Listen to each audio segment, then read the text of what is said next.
Gaming, it's the Quest's bloodline, what got VR started and fueling the fire of mass adoption. And yet, MetaConnect 2022 brought with it the dreaded B word. Pushing a device made for business that has a fan base of gamers is like PlayStation announcing their new console as a music player.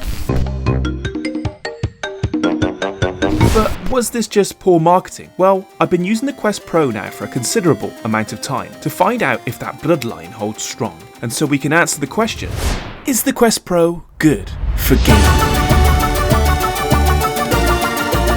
So I wanted to give the Pro a fair test, so in order to do that I will push it to its limits on a few games. Beat Saber, Walking Dead, Red Matter 2 and Contractors. I feel these games can show the highs and lows of the Quest Pro, if there is any. Plus, I've spent a lot of time playing these games on the Quest 2, so it's an easy comparison. Starting with Beat Saber, the controllers on the Pro is something I've been excited about. I'm not the biggest fan of the Quest 2 controllers, they feel a bit cheap, and the ring can get in the way of some games. To no surprise, the tracking was incredible. You can really exaggerate your arm movement, and you never lose tracking due to the inbuilt cameras. It's hard to show, but you can even tap the sabers behind your back, which would have been impossible on the Quest 2. The haptics is also something I really enjoy. It feels way more responsive, and well, expensive, which they are. The size and shape is also a definite improvement over the previous generation. In terms of the headset, you definitely get more vibrancy and contrast in comparison. The reds and blues really stick out, but you don't get the 120Hz option yet, so it doesn't play quite as smooth as on the Quest 2, but this is only noticeable when you switch back and forth. The LCD panel in the Pro is capable of local dimming, so the image should seem darker when needed. So the best game I could think of was The Walking Dead. The game is mostly darkness, so it really adds to the ambience of the game, and the colour gambit is also increased, so it really makes the game look better even though it's not optimised. But that being said, because of the increased darkness, you do notice the pixel light bleed from the areas that are lighter. Something else I immediately noticed that the game does run smoother than the Quest 2. It's definitely a less choppy experience, but again, that's to be expected with the increase in hardware performance. The controllers really shine on The Walking Dead 2. The haptics and controller tracking make hacking and slashing more of a delight, as lose tracking for a second or two and you're essentially dead. Now, one of the first optimised games for the Pro is Red Matter 2. They have utilised eye tracking with foveated rendering to give a 30% resolution increase to the game. And the game was already stunning before, and now it's essentially PC quality. I thought the eye tracking refresh rate would have been too low for dynamic foveated rendering, but obviously this is not the case. Because of the pancake lenses, the crispness from edge to edge, when a game has fixed foveated rendering, you really notice the decrease in resolution towards the end of the lens, but dynamic foveated rendering will eliminate that completely. Games like Red Matter 2 are really enhanced by the increase in field of view also.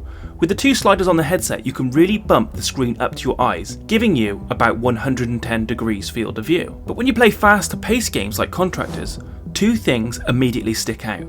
The way the Pro doesn't shield you away in your own private bubble allows you to see the space around you, which isn't a problem with slow or stationary games, but something more fast-paced make the experience, well, weird. The side blinders that come with the Pro are necessary when it comes to games like this, and I guess that's why they come with the Pro. Unfortunately, they are not particularly comfortable, but they do the job. Contractors is another game that make the controllers shine, in this case because they don't clash together. Shooter games require more precision, and so the addition of excellent tracking makes this more of a joy. Before receiving the Pro, I was expecting poor battery life, as was everyone after MetaConnect, but what I was not expecting was better battery life than the Quest 2. After playing all of these games, my headset did eventually need charging, at about the 2-hour 30 mark, which is about 40 minutes what I was getting with the Quest 2. Now obviously, this is game and experience dependent, but still, for general gaming, a good result. It's also far more balanced and comfortable than the Quest 2, due to the premium head strap and the battery being at the rear.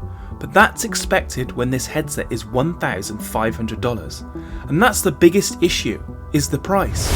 Personally, I love the Pro. It's all round a better headset than the Quest 2, but this should have been $800 to $1,000 in my opinion. It's definitely worth that, but $1,500 is stepping over that mark. For gaming, it's actually a really good device. Day one, you have access to everything from the Quest 2 library, as expected, and it feels like the primary purpose of the Pro is for gaming, which is odd, considering how geared the Meta Connect event was towards business use cases. And unfortunately, that is the problem with the headset.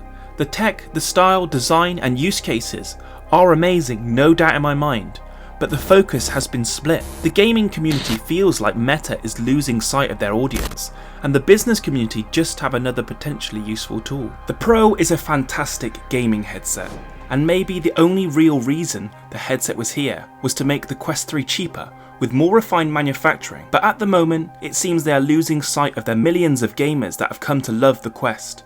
$1,500 is way out of reach for anyone, and that means the best standalone gaming headset is in the hands of businesses, not gamers. So what do you all think about the Quest Pro? Let me know down in the comments below. As always, I'll catch you on the next one.